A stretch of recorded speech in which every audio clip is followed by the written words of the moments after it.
সকল প্রশংসা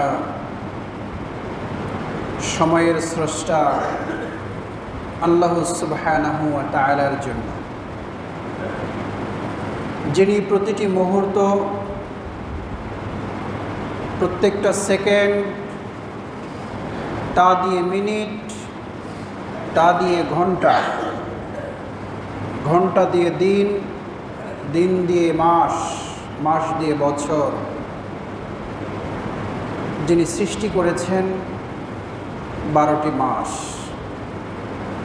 এবং পৃথিবীকে তিনি এড়িয়ে আবর্তে রেখেছেন। এর বাইরে 13তম মাস হওয়ার সুযোগ নেই। কোনো মেশিন চালু করে দিলে আমাদের ঘড়িটাও খুব ভালো ঘড়ি, 5 বছর পরে দেখা যায় যে হয়তো টাইম ফাস্ট দিচ্ছে অথবা স্লো হয়ে গেছে। রব্বুল আলামিন কতদিন আগে এই পৃথিবী নামক একটি সৃষ্টি করে ছেড়ে দিয়েছেন। চাঁদ সূর্য দিয়েছেন, দিন রাত দিয়েছেন, মাস দিয়েছেন, একইভাবেই চলমান রয়েছে। শুধু আমরা হারিয়ে যাই, কিন্তু সূর্য প্রতিদিনই ওঠে। তবে সকলের জন্য সূর্যের আলো দেখার নসিবে হয় না।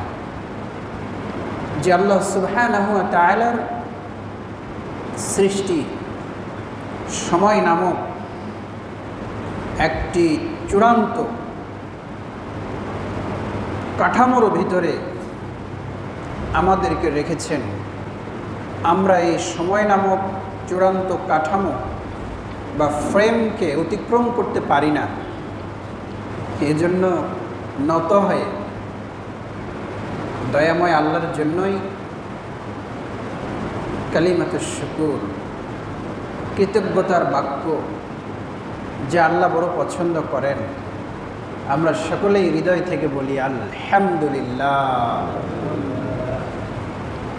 দরুদ ও সালাম প্রিয় নবী মুহাম্মদুর রাসূলুল্লাহ সাল্লাল্লাহু আলাইহি ওয়াসাল্লাম।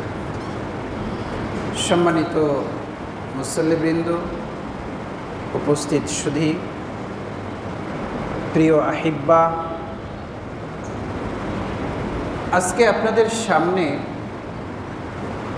জুমার খুতবাতে আরবি নতুন বছর শুরু হয়েছে, আজকে এ বিষয়ে আলোচনা করব ইনশাআল্লাহ। আপনাদের জানা থাকার কথা যে আজকে আরবি হিসাবে প্রথম মাস মুহররম মাসের 1 তারিখ এবং 1447 হিজরি শুরু হলো। আজকে দিনটি তার প্রথম দিন। আমরা আরবি হিসেবে আরও একটি নতুন বছরে পদার্পণ করলাম। এজন্য আল্লাহর শুকরিয়া, আলহামদুলিল্লাহ, ইন্নালিল্লাহ, যে আমরা আমাদের জীবন থেকে একটি বছর হারিয়ে ফেলেছি। প্রিয়,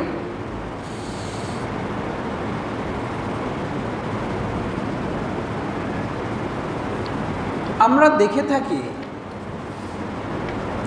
যখন ইংরেজি নববর্ষ আসে তখন আমাদের দেশের কিছু মানুষ, আমাদেরই ছেলেপেলেরা, তারা এটাকে বিভিন্নভাবে সেলিব্রেট বা উদযাপন করে। তারা হ্যাপি নিউ ইয়ার্স এর শুভেচ্ছা জানায় এবং এটা নিয়ে এক ধরনের বেশ আনন্দ উৎফুল্ল। তো অবশ্যই আমার কাছে এই আনন্দ উৎফুল্লের ভিতরে কেন যেন এক ধরনের বোকামি এবং পাগলামি আমি দেখি। মানুষ মনে করে অধিকাংশই জীবনে আরও একটা নতুন বছর পেলাম, আহা কি আনন্দ, আকাশে বাতাসে কি সুখ, আরও একটা বছর পেলাম। তবে আমার কাছে এই জিনিসটা বড় কষ্টের মনে হয়। মনে হয় বড় হতাশার। মনে হয় বড় অকল্যাণের, মনে হয় কতই না আমি নির্বোধ, কতই না আমি নির্বোধ। যে মানুষ একটি বছর পুরনো বছরটা চলে গেল, আমার জীবনটাকে আমি কোন অবস্থাতে নিয়ে এসে রেখেছি। এই জমিনে চলাফেরা করতে যে আমি কি আল্লাহর একজন প্রিয় মাহবুব বান্দা হিসাবে কি নিজেকে বিচরণ করাইতে পেরেছি? ওই যে বেলাল রাদিয়াল্লাহু আনহুর মতো জীবিততে যে লোকটা দুনিয়াতে চলে, দুনিয়াতে হাঁটে, দুনিয়াতে খায়, আর রাসূলুল্লাহ সাল্লাল্লাহু আলাইহি সাল্লাম মেরাজে যে হাঁটে দুনিয়ায়, কিন্তু মেরাজে যে জান্নাতে বেলাল রাদিয়াল্লাহু আনহু হাঁটছে। এটা কে শুনে এসেছেন হাঁটার শব্দটা? রাসূলুল্লাহ সাল্লাল্লাহু আলাইহি ওয়াসাল্লাম হাঁটেন দুনিয়ায়, কিন্তু মেরাজে নবী দেখে আসছেন যে জান্নাতে হাঁটছে।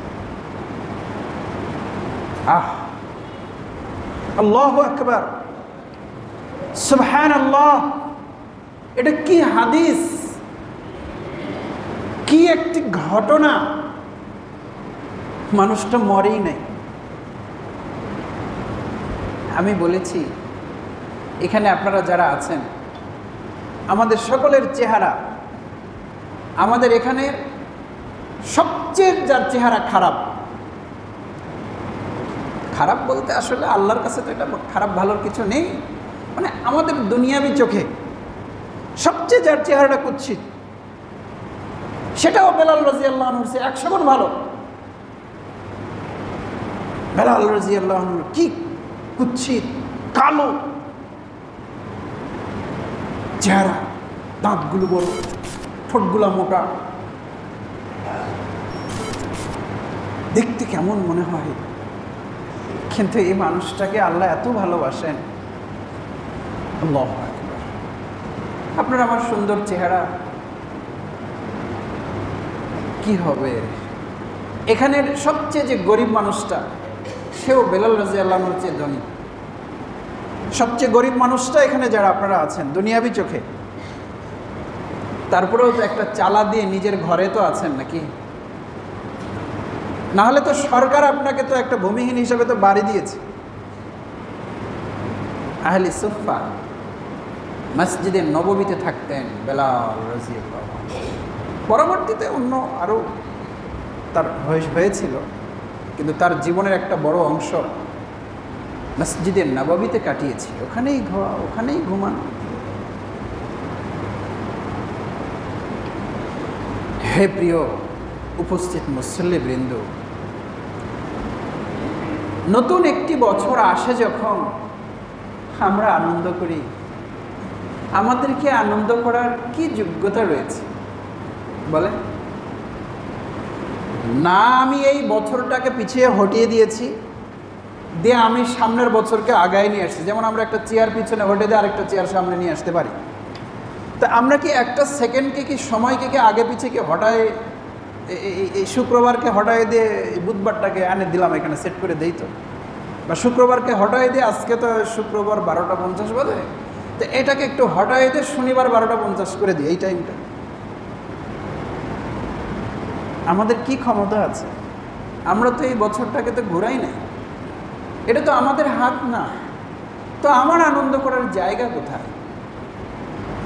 আমার উদ্ভ্রান্তের মতো গান বাজনা করার সুযোগ কোথায়? যেখানে আমার জীবন থেকে একটি বছর চলে গেছে, হায় আমি কি পেরেছি আমার জীবনটাকে আল্লাহর প্রিয় বান্দারা যেরকম ইহদিনাস সিরাতাল মুস্তাকিম সিরাতাল্লাযীনা আন'আমতা আলাইহিম, আল্লাহ যে লোকগুলোর উপরে আপনি ছিলেন সন্তুষ্ট, যাদেরকে আপনি দিয়েছিলেন রহমত, ওরা যে পথে চলেছে আমি কি আসলে সেই পথে চলতে পারি? দয়াময় আল্লাহ, এই না চলতে এখনো আমার অনেক ত্রুটি, আমার অনেক বিচ্যুতি, আমার অনেক সমস্যা। একটা বছর আমি নিজের জীবনটাকে ঠিক করতেই পারলাম না।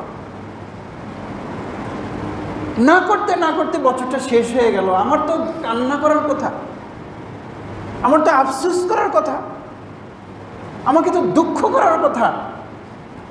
কিন্তু হাই হতভাগা জাতি, হাই দুনিয়ার চশমা পরে সব কিছুকে এমন রঙিন দেখছে মানুষ, যে একটা বছর জীবন থেকে চলে গেল, নিজেকে আল্লাহর প্রিয় বান্দা, কবরের যাত্রী হিসেবে নিজেকে প্রস্তুত করতে পারলাম না। অথচ আমি আমার এই জীবনটাকে নিয়ে নববর্ষের জন্য আনন্দ ফুর্তি করি। এটাও কি কথা? মানুষ কি এটা পারে? যে পারে তার ভিতরে কি মনুষ্যত্ব আছে? আমি খুবই সন্দেহান। I am in doubt.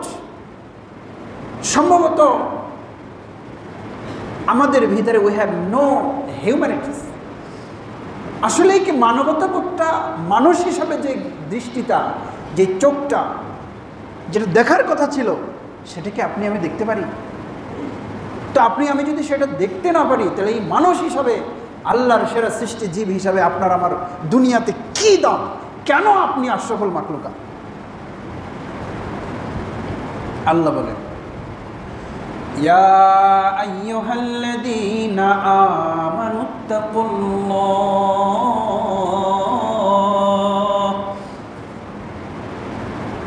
ওয়াল তানজুর নাফসুম মা কদ্দামাত লিগাদ ওয়াত্তাকুল্লাহ ইন্নাল্লাহা খাবীরুম বিমা তা'মালুন।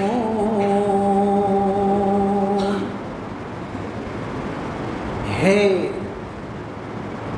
আল্লাহকে যারা ভয় করো, আল্লাহর প্রতি তোমাদের যাদের ঈমান রয়েছে,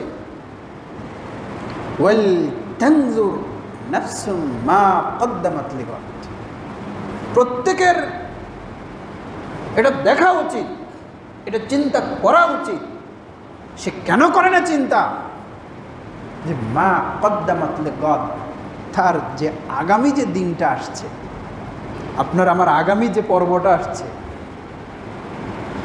রোহের জগতে ছিলাম, তারপরে মায়ের জগৎ পেটে আসলাম, ওখান থেকে বের হয়ে দুনিয়াতে আসলাম, এরপরে যে আগামী যে কবর, কবর থেকে আবার বের হয়ে যে আবার হাসর, এরপরে হয় জান্নাত না হয়তো জাহান্নাম। এই যে আমার যা আগামীতে যে আরেকটা যে দিন আছে, যে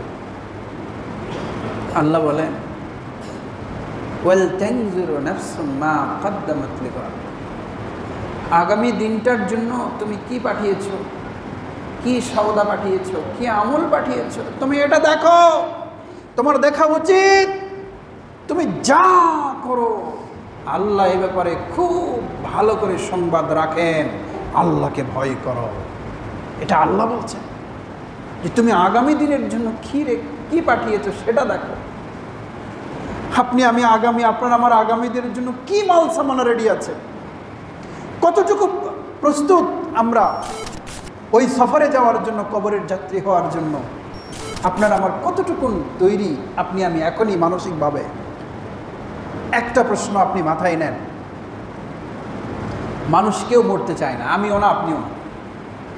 ওটা ফতুয়া দিয়ে লাভ নাই, আমি হুজুরের জন্য আমি এখনই মরলেই ভালো, এই ফতুয়া ওটা মানুষ হিসাবে কেউ দিতে পারে না। আমরা ফেরেশতা না, মানুষ কেউ মরতে চায় না। তবে এটা তো ঠিক যে আমাকে মরতে হবে। আজকেও এই যে কথাটা বলছে, এই খুতবাটাই আমার শেষ খুতবা। আমার যেমন হতে পারে, আপনারও তো এই খুতবাটাই তো শেষ শ্রবণ করা খুতবা, ঈসা হুজুরকে দেখার মতো, এটাই তো শেষ হতে পারে। এ ব্যাপারে বৃদ্ধ, ছেলে, নারী, পুরুষ কে দ্বিমত করবেন আমার সাথে? কেউ তো দ্বিমতের কথা নেই। তাহলে একটা প্রশ্ন করি, এই মুহূর্তে আপনি আমি যদি ওই আগামী দিনের যে রাস্তাটা, কবরের যে রাস্তাটা যদি যেতেই হয়, আপনারা প্রত্যেকে একটু দিল থেকে বলি যে ইনশাআল্লাহ আমি প্রস্তুত, বা ইনশাআল্লাহ আমার মোটামুটি একটা প্রস্তুতি হয়ে গেছে, বা ইনশাআল্লাহ আল্লাহ যদি নেয় আলহামদুলিল্লাহ খুশি আছে। এরকম পরিতৃপ্ত আপনার আমলের দিকে তাকিয়ে আপনি বুকে হাত দিয়ে কতজন ব্যক্তি এখানে এই কমিটমেন্টটা দিতে পারবেন? আমি পারবো না, আমি না, আমি আপনার কথা বলিনি যে আপনি পারছেন না, আমি আমার নিজের কথা বলছি। যেতে তো হবে। তাহলে আমার যাওয়াটা কিভাবে, আমি কতটুকু মাল সামান আমি পাঠিয়েছি, এটা আল্লাহ দেখতে বলছেন। তাহলে আল্লাহ যদি দেখতে বলেন, তাহলে এই কথাটা আপনাকে ভাবতে হবে না? না কাকে আল্লাহ এটা ভাবতে বলছেন? আপনাকে, আমাকেই তো।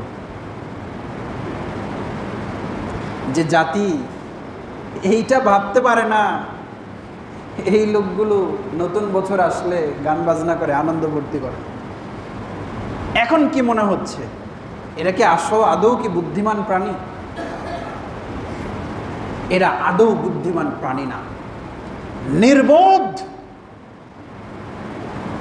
তাহতা আদিমিস সামা, আসমানের নিচে নতুন বছর আসলে যারা ফুর্তি করতে পারে, আনন্দ করতে পারে, পার্টি দিতে পারে, নববর্ষ উদযাপন করতে পারে, আল্লাহর কসম এই আল্লাহর জমিনে এদের চেয়ে নির্বোধ, এদের চেয়ে জাহেল, এদের মতো বেয়াদব দ্বিতীয়টি কেউ নেই। বেয়াদব বললাম কারণ আদবওয়ালা মানুষ এটা করতে পারে না। কারণ আদবওয়ালা মানুষ জানে যে আমি এক বছরে আমি আমার জীবন থেকে চলে গেল বলে তো নতুন বছর এসেছে, আমি কি করেছি? প্রিয়, আমার উপর রাগ করতেছে? আপনার সঙ্গে আমার জমি নিয়ে ঝগড়া আছে না? নির্বোধ মনে হয়। এই যে এখন এই যে সামাজিক যোগাযোগ মোবাইল সবার হাতে আছে, হুজুরদের হাতে আর না থাকা কেন? তো একদিন একটা পোস্ট, কথাটা গল্প, কোরআনও না হাদিসও না, তো আমার কাছে মনে হয়েছে যে এটা ভাবা উচিত। একজন লোক বনে দিয়ে যাচ্ছিল, পিছন দিক থেকে একটা বাঘ তাড়া করেছে। তো বাঘ তাড়া করেছে, বাঁচতে তো হবে, গাছে উঠবে না, কোথায় যাবে? দেখে যে একটা কুয়া, একটা দড়ি ঝুলছে, কূপ পানি তোলে ওই বালতি দিয়ে, আপনারা মুরব্বীরা বলতে পারবেন। তো ওই কুয়ার ভিতর দড়ি ধরে লাফ দিচ্ছে, ঝুলে গেছে। বাঘ এসে মুখে আসে, হালুম হালুম করতেছে, থাবা মারতেছে, কিন্তু ও যতদূর নিচে নামছে ওর হাত আর অত দূরে যায় না। ব্যাস, যাক বাঁচা গেল। নিচে তাকিয়ে দেখে পানিতে কি যেন একটা বড় একটা জিনিস নড়ছে। দেখছে বিশাল বড় এক সাপ ওখানে নড়াচড়া করতেছে। গল্প, এটা হাদিস কোরআন গল্প। উপরে বাঘ, নিচে সাপ। এরপরে যে দড়ি ধরে আছে, বাঘ হটে না, সন্ধ্যা হয়ে আসতেছে। গল্প তো দেখা গেল দুটা ইঁদুরও চলে এসেছে। একটা ইঁদুর সাদা আর একটা গায়ের রং একটু কালো। ওই দুইটা ইঁদুরও দড়ি ধরে আছে, ওখানে কাটতে লেগে গেছে।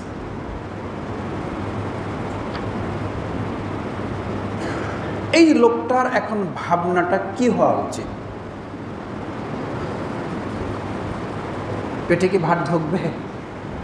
ছেলে মেয়ের কথা কি মনে হবে? এমনি তো ঝুলে আছি, এই হাত ফসকে গেল কি গেল, নিচে সাপ, উপরে বাঘ, ইঁদুর দড়ি কাটে। এই লোকটার কি হওয়া উচিত? তো পিছন দিকে কি যেন ভন ভন করতেছে। হঠাৎ আবার কি রে, দেখে যে মৌমাছি, তো যে বিশাল বড় একটা মৌচাক, মধু খালি টস টস করতেছে।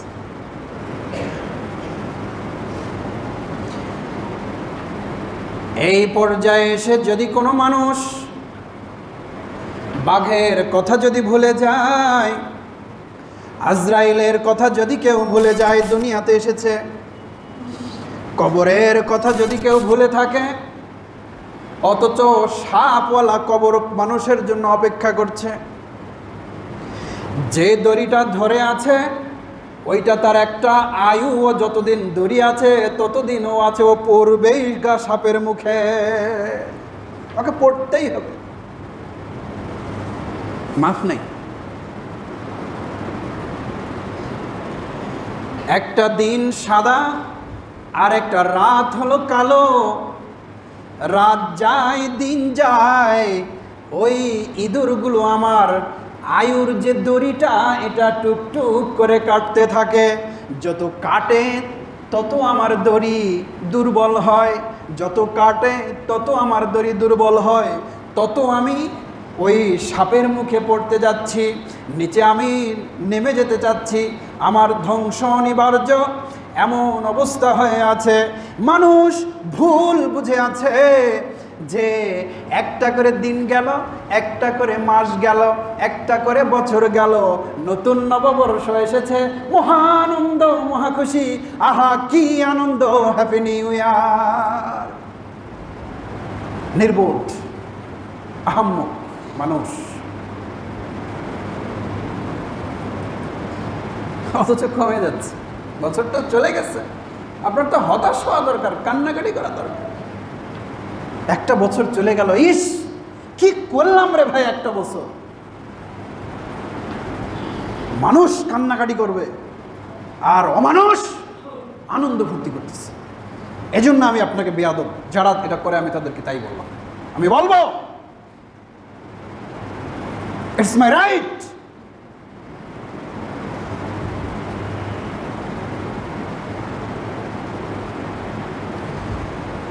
আমার প্রিয় হাজিরিন,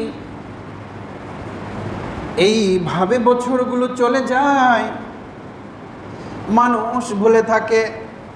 কেমন ভাবে ভুলে থাকে যে অথচ ভুলে থাকার কথা না। ওই নির্বোধ ব্যক্তি যদি এখন মনে করে এত সুন্দর মধু টস টস করে পড়ে, আমি এখন মধু খাই, মধু খাই আর মধু খাই, আমি বাঘের কথাও ভুলে গেলাম, সাপের কথাও ভুলে গেলাম, ইঁদুরের দড়ি কাটে আমি সেটাও ভুলে গেলাম, আমি এখন পিছন দিকে যে মধুর চাক, আমি ওখান থেকে মহানন্দে মধু খাচ্ছি। কল্পনা করেন আপনি হলে কি করতেন, খাইতেন? এই প্রেক্ষাপটে বলে ও যে খাচ্ছে, আপনি কল্পনা করেন যে এই প্রেক্ষাপটে পড়লে কি আপনি কি মধু খাইতেন? আপনার পেটে মধু ঢুকতো? মধু তো যদি এগুলা সব ভুলে কেউ মধু খায়, ওকে কি বলবেন আপনি? ওর কি স্বাভাবিক জ্ঞান ঠিক আছে, মস্তিষ্ক ঠিক আছে? পাগল। তো এই জন্যই তো আমি আপনাকে পাগল বলছি। আপনি দুনিয়ার মানেটা বোঝেন নাই। আল্লাহ আপনাকে ছেড়ে দিয়েছেন, স্বাধীন করে আপনাকে পাঠিয়ে দিয়েছেন, আল্লাহ আপনাকে কবজা করে রাখেননি। নির্দিষ্ট সময় আপনাকে আল্লাহ ধরবেন না, কবরে নেবেন না, তা আপনি মধু নিয়ে ব্যস্ত, মানে আপনার তো কান্নাকাটি করা উচিত। মানুষ আল্লাহকে ভুলে, পরকালকে ভুলে, ইবাদতকে ভুলে মানুষ দুনিয়া নিয়ে কি অবস্থা, এটা কি মানুষ পারে? যারা পারে আল্লাহকে ভুলে থাকতে, ওই মুহূর্তে আল্লাহকে ডাকবে। যারা ভুলে থাকতে পারে, আদৌ কি তাদের ব্রেন ঠিক আছে? আপনি হয়তো বলবেন যে আমি যে ডাক্তার মানুষ, নামাজ না পড়িতে কি হয়েছে, আমি কি অশিক্ষিত নাকি? আমি চেয়ারম্যান মানুষ, আমি এতগুলো ইউনিয়ন, আমি এমপি মানুষ, আমার কত বড় দলের আমি একটা বড় লিডার, আমি এখনই হুকুম করলে তোমার বটতলের ইমামতে ছুটে যাবে হুজুর, সাবধানে কথা বলিও না। মাঝে মধ্যে কেউ একটু বিভিন্নভাবে অন্য অন্য জায়গায় একটু ইঙ্গিত দেয়ও, তো সমস্যা না, এখানে না অন্য জায়গার কথা বলছি, তো সেগুলো তো সমস্যা না, এগুলো তো দুনিয়াতে থাকবে। আমার এত বড় ক্ষমতা, আমার এত বড় বিজনেস, না হয় নামাজই পড়ি না, কিন্তু আমি যদি পাগল হইতাম তাহলে কি আমি এত বড় বিজনেস চালাতে পারতাম? আপনি তো পাগল না, তবে আমার চোখে আমার একটা ভিন্ন দৃষ্টি। এই দৃষ্টিকোণ থেকে আমি শুধু পাগল আর পাগল দেখি দুনিয়াতে, নির্বোধ আর নির্বোধ দেখি দুনিয়াতে, কোটটাই পড়া অথচ পাগল। বড় ব্যবসায়ী অথচ পাগলা, বড় নেতা অথচ সে পাগলা আমার দৃষ্টিকোণ থেকে। আপনি, আমি অন্য কাউকে বলিনি, কাকে বলবো আমি? যারা আমার খুতবা শুনছেন আমি প্রত্যেককে বলছি, আমি শুধু দুনিয়াতে পাগল আর পাগল দেখি, মাথা ঠিক নেই।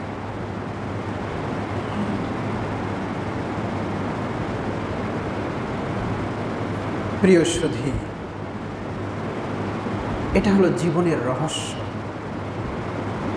এটা হলো জীবনের একটা দীক্ষা, এটা একটি ধারণা আপনাকে নিতে হবে। আসুন না, এই যে আমি আজকে যে ওয়াজটা করলাম, আরবি একটা নতুন বছর চলে যে নতুন একটা বছর এসেছে, এই প্রেক্ষাপটে যে করলাম, আগামীতে যখন 2025 চলে যাবে, 31st নাইট হবে, তখন কি যুবকদেরকে এই ওয়াজটাকে মনে থাকবে? মনে রাখতে হবে বাবা, এটা করা যায় না। আল্লাহ বলেছেন যে তুমি আগামী দিনের জন্য কি পাঠিয়েছো সেটা দেখো, আর আমরা না পাঠাই আনন্দ করতেছি, এটাও কি হয়? আমার আলোচনার ইচ্ছা ছিল হিজরি বছর গণনাটা শুরু হয় কিভাবে, এ সম্পর্কে একটু ছোটোখাটো একটা ইতিহাস তুলে ধরা, তো আলোচনা অন্যদিকে চলে গেল। তো আলোচনা থেকে যদি আপনার আমার নসিহা হয়, উপদেশ হয়, এই নসিহাটা যেন আমি নিজে গ্রহণ করি, এই ওয়াজটা যেন আগে আমাকে উপকার দেয়, এবং দোয়া করি আমাদের যারা শুনছেন, আল্লাহ আপনারা আমার প্রত্যেককে এই ওয়াজটা যেন উপকার দান করে, আল্লাহুম্মা আমিন। রাসূলুল্লাহ সাল্লাল্লাহু আলাইহি ওয়াসাল্লাম মক্কা থেকে যখন মদিনায় হিজরত করেন, যেদিন হিজরত করেন ওইটাকে বলা হয় হিজরি বা হিজরত। ওই দিন থেকে হিজরি সাল এর হিসাবটা তখনও চালু হয় নাই। মানে বিষয়টা হলো এরকম যে রাসূলুল্লাহ সাল্লাল্লাহু আলাইহি ওয়াসাল্লামের জন্মের 50 থেকে 55 দিন আগে একটি ঘটনা হয় দুনিয়াতে। সেটা কি? বাদশাহ আব্রাহা ওই হাতি নিয়ে কাবাঘর ভাঙতে গেছে। তো এটাকে বলা হয় আমুল ফিল। ফিল মানে হাতি, তো হাতির বছর। তো আরবের লোকেরা, আগের কথাটা বাদ দেন, এখান থেকে ইতিহাসটা ধরি। তো আরবের লোকেরা কোনো কথা বলে, তোমার বিয়ে কবে হয়েছে? ওই যে ফিলের বছর, মানে কাবাঘর যে ভাঙতে আসছিল, ফিল হাতির ঘটনার বছর। তোমার এই ছেলেটা কবে জন্ম? ওই ফিলের বছরের 5 বছর পরে। এই তোমার ওই বাপ মারা গেছে কবে? ওই ফিলের যে বছর আছে না, ওর 2 বছর আগে। মানে ওই ফিল কেন্দ্রিক, মানে হাতি, ওই কাবাঘর ভাঙার যে ঘটনাটা, ওইটা কেন্দ্রিক মানুষ হিসাব করতো আরবের লোকেরা। এর আগে অন্য হিসাব করতো, কিন্তু এই যে কাবাঘর ভাঙতে আসছে, এটা একটা বিশাল ব্যাপার না? তো এই ঘটনাটা তাদের অন্তরে এতটাই দাগ ফেলে যে ওরা যে কোনো হিসাবটা ওইটাকে কেন্দ্র করে করে। তো ওইভাবেই চলে আসছে। কিন্তু পরবর্তীতে ইসলাম যখন বিভিন্ন জায়গায় ছড়িয়ে পড়ল, তখন রাষ্ট্রীয় বিভিন্ন ফরমানে তারিখ দেওয়া লাগতো চিঠিতে।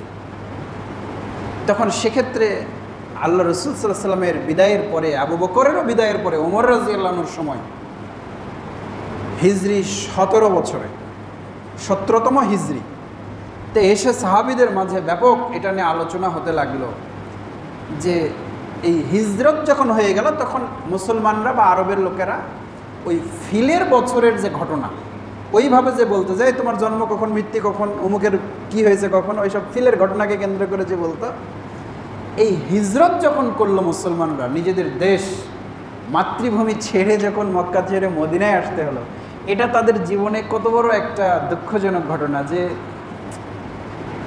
লোকগুলো পাগল না, শুধুমাত্র লা ইলাহা ইল্লাল্লাহ, মানে এক আল্লাহকে ইলাহ হিসেবে মেনেছে, আর কোনো আইনদাতা, বিধানদাতা, রিজিকদাতা, ইবাদতের আর কেউ নেই।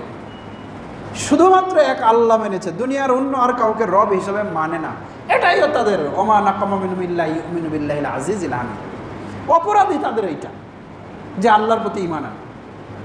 এই অপরাধে তাদেরকে দেশ ছাড়া হতে হলো, এইটা তাদের কাছে অনেক বড় একটি ঘটনা। তখন তারা ওইভাবেই হিসাব করে যে অমুক কখন তোমার এই বাচ্চাটা কখন জন্ম নিয়েছে, হিজরতের 2 বছর পরে। অমুক মারা গেছে কখন, ওই হিজরতের 2 বছর আগে। তো অমুকের সাথে বিয়ে হয়েছে কখন, ওই হিজরতের এত বছর পরে। নবী সাল্লাল্লাহু আলাইহি ওয়াসাল্লাম মারা গেছে কখন, ওই 10ম হিজরিতে, মানে হিজরতের 10ম বছর। মানে এইভাবে এই হিজরি কেন্দ্রিক কি হয়ে গেল, মানে সময়টা বলা বলি শুরু হয়ে গেল। কথাটা বোঝা গেছে তো নাকি? তো এক্ষেত্রেই ওমর রাদিয়াল্লাহু আনহু তখন ওই এটা যেহেতু সবার কাছে পরিচিত হয়ে গেল, মুসলমানদের কাছে, তখন তিনি ওই হিজরত থেকেই শুরু করে সাল গণনা শুরু হলো। অথচ দেখবেন এটাও কিন্তু করা যেত যে রাসূলুল্লাহ সাল্লাল্লাহু আলাইহি ওয়াসাল্লামের যেদিন জন্ম সেই দিন থেকে কি আরবি সাল গণনা করা যেত না? যেদিন থেকে জন্ম ওই দিন থেকে। যেমন এই যে খ্রিস্টাব্দ যেটা সাল, ঈসাই সাল, আমরা যেটা 2025, এইটা তো মানে ঈসাই সাল, আমরা বলি ঈসাই সাল, খ্রিস্টাব্দ হিসাবে পরিচিত যিশু খ্রিস্ট, ঈসা আলাইহিস সালামের, আমরা তো ঈসা বলি, ওরা বলে যিশু, তাই না? তা এটাকে জন্ম করে তো ওরা তো সাল গণনা করে। তা আমরা তো মুহাম্মদ সাল্লাল্লাহু আলাইহি ওয়াসাল্লামের জন্মকে কেন্দ্র করে তো সাল গণনা করতে পারি। এই যে যারা ঈদে মিলাদুন্নবী নিয়ে যারা ব্যস্ত, এটা বুঝে দেখেন, জ্ঞান করে দেখেন, এটা যদি বড় কোনো অনুষ্ঠান হইতো তো সাহাবীরা ওই হিজরি সালটা কোত্থেকে গণনা করতেন? নবীর যেদিন জন্ম ওই দিন থেকে গণনা করতেন। আহাম্মকের দল, জন্ম উদযাপন করা যায় না, তার সুন্নত মেনে জীবন চালাতে হয়। সুন্নত মেনে তার জীবন না চালে ওই জন্মের দিন শুধুমাত্র মিলাদের নামে অনুষ্ঠান করা ফাজলামো। এটাই যদি শরীয়ত হতো তাহলে সাহাবীরা হিজরি সাল হিজরত থেকে গণনা না করে কোথা থেকে করতেন? ইন্টেলেকচুয়ালি আপনাকে এটাকে বুঝতে হবে। হাঁকাও একটা করে এক ধরনের ফতোয়া আমাদের সমাজে চালু হয়, ঈদে মিলাদুন্নবী, সকল ঈদের বড় ঈদ দিয়ে বিশাল বড় বড় ব্যানার টাঙে সেই কি আয়োজন শুরু হয়ে যায়। একবারও কি ভেবে দেখেছে যে এটা যদি শরীয়তে জায়েজ হতো সাহাবীরা এটাকে উদযাপন করতেন না? মানুষ কত আহাম্মক, শুধু আপনি আমি, হুজুররাও। মক্কা মদিনার যে ইসলাম, এই ইসলামটাকে এখনো বাংলাদেশের মানুষ, বড় বড় আলেম, বড় বড় মুফতি নিজেদের ইসলাম মনে করতে পারেনি। মনে করেছে আমার মাযহাব এটা, আমার পীর এটা।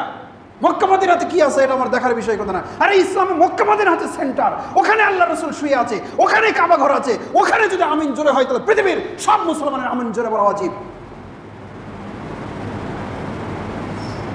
ওখানে যদি 12 তাকবীর নামাজ হয়, ঈদের সব জায়গায় 12 তাকবীর নামাজ পড়তে হবে। ইসলামের কেন্দ্রে যা আছে ইসলামের সব জায়গায় তা থাকবে, কিন্তু আমাদের মুফতিরা এটা করতে দেন না। এ হচ্ছে ও ফতুয়া, ও হাদিস, ও ব্যাখ্যা, ও বেকা কত কিছু করে এলোমেলো করে দিয়েছে সমাজটাকে। মনে কিছু নেবেন না, এটাই বাস্তবতা। ইসলামের মূলকে আমরা কেউ ধরতে চাচ্ছি না। সকল ভেদাভেদ, বলেন তো, সকল ভেদাভেদ, আমাদের যত রকম মুসলমানদের যত ফেরকা আর যত দল, এটা নিয়ে এটা কি ভালো না খারাপ বলেন তো? নিঃসন্দেহে খারাপ। তো সবাই আমরা যদি মক্কা মদিনার মতো, আগের যেমন মক্কা মদিনার আমল কেমন জানা যেত না, আপনি একটু বুঝে দেখেন, মন খারাপ করেন না, জানা যেত না, মক্কা মদিনা অনেক দূর। তো এখন তো মক্কা মদিনাকে তো আমাদের হাতের মুঠোয়। তো এখন হানাফি, শাফি, মুহাম্মদি তরিকা মরিকা যা আছে সকল মুসলমানদেরকে এটা এখন ওয়াজিব নয়, এটা কি জরুরি নয়? এই কথাটাও কেন বোঝেন না ভাই? যে আগে যা হয়েছে হয়েছে, এখন আমরা সবাই মক্কা মদিনার যে ইসলামটা যে আছে, আমরা ওই ইসলাম মোতাবেক সারা পৃথিবীর মানুষরা চলবো। তাহলে কি আমাদের কি আর এতগুলো ইখতিলাফ থাকে বলেন? এত গণ্ডগোল থাকে? তো গণ্ডগোল দূর করার একটাই মাত্র সেন্টার, সেটাই তো মক্কা মদিনা।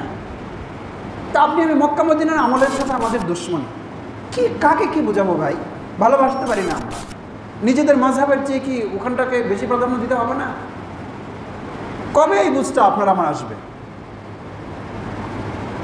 একটাই শুধু ফর্মুলা, মুসলমানদেরকে এক কাতারে যত ফতোয়া ফারাইজ নেই, আমার মাঝে, আপনার মাঝে, মুফতিদের মাঝে, হুজুরদের মাঝে যত গণ্ডগোল, এই গণ্ডগোলটাকে মীমাংসা করে এক কাতারে মুসলমানদেরকে নিয়ে আসার জন্য আমার পরামর্শ হলো সবাইকে ফলো করতে হবে টুয়ার্ডস দ্য মক্কা।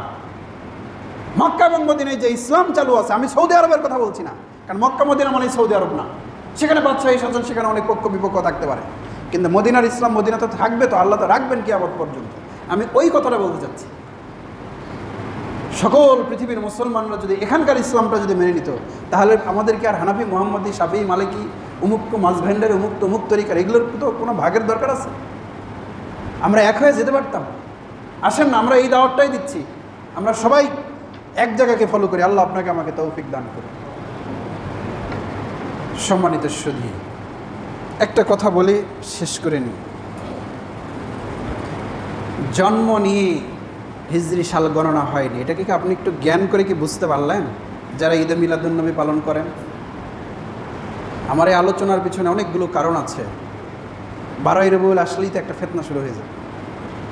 এটা তো রবিউল আউয়াল মাস পড়েছে, মানে মহরম মাস, সফর, মহরম সফর, তারপরে রবিউল আউয়াল মাস চলে আসবে, তৃতীয় মাস। আরও একটা বিষয় বলতে চাই, সময় নেই, তা হলো হিজরত আপনাকে আমাকে স্মরণ করিয়ে দেয় হিজরি সাল। এটা হলো ইসলামের জন্য দেশ ত্যাগ, ভিড়ে ত্যাগ, আত্মীয় স্বজন ত্যাগ, ব্যবসা বাণিজ্য, প্রতিষ্ঠিত ব্যবসা বাণিজ্য ত্যাগ করে ইসলামের জন্য মক্কা ত্যাগ করে মদিনায় যেতে হয়েছে। তার মানে আপনাকে আমাকে হিজরি সাল যখনই আসবে তখনই একটা জিনিস জ্ঞান করতে হবে যে দিন ইসলামের জন্য আপনাকে আমাকে সব কিছু ত্যাগ করে আল্লাহর পথে থাকতে হবে। এটা একটা বড় একটা বিষয়। হিজরত মানে কি লুকিয়ে আছে এর ভিতরে, কি ত্যাগ করেছেন সাহাবীরা এই দিন, রাসূল কি ত্যাগ স্বীকার করেছে। প্রত্যেকটা বিষয়ের উপরে আলাদা আলাদা টপিকে কথা বলা যাবে। ঈদে মিলাদুন্নবী, হিজরতের তাৎপর্য, হিজরি সালের তাৎপর্য, আমরা হিজরি সালটাকে কি হিসাবে নেব, বিভিন্ন টপিকের উপরে আলাদা আলাদা বক্তব্য দেওয়া যেতে পারে। তো সেগুলো সব সমন্বয় করে সংক্ষিপ্তভাবে এক জায়গায় থাক। আর মূল যে আজকের আলোচনা, সেটা কি, একটি বছর, নতুন বছর আসা মানে আমাদের আনন্দের কিছু নেই, মূলত আমাদের জীবন থেকে একটি সোনালী সময় আমরা হারিয়ে ফেলেছি, যেটাকে আমরা ভালোভাবে কাজে লাগাতে পারতাম। ওই বুঝটা, ওই বুদ্ধটা, ওই বুদ্ধিটুকু আপনার আমার ভিতরে জাগরুক হোক আজ থেকে। আল্লাহ আপনাকে আমাকে তৌফিক মঞ্জুর করুন। আল্লাহুম্মা আমিন। ইহদিনাস সিরাতাল মুস্তাকিম সিরাতাল লাযীনা আন'আমতা আলাইহিম গায়রিল মাগদুবি আলাইহিম ওয়ালাদ-দাল্লিন। আমিন। বারাকাল্লাহু।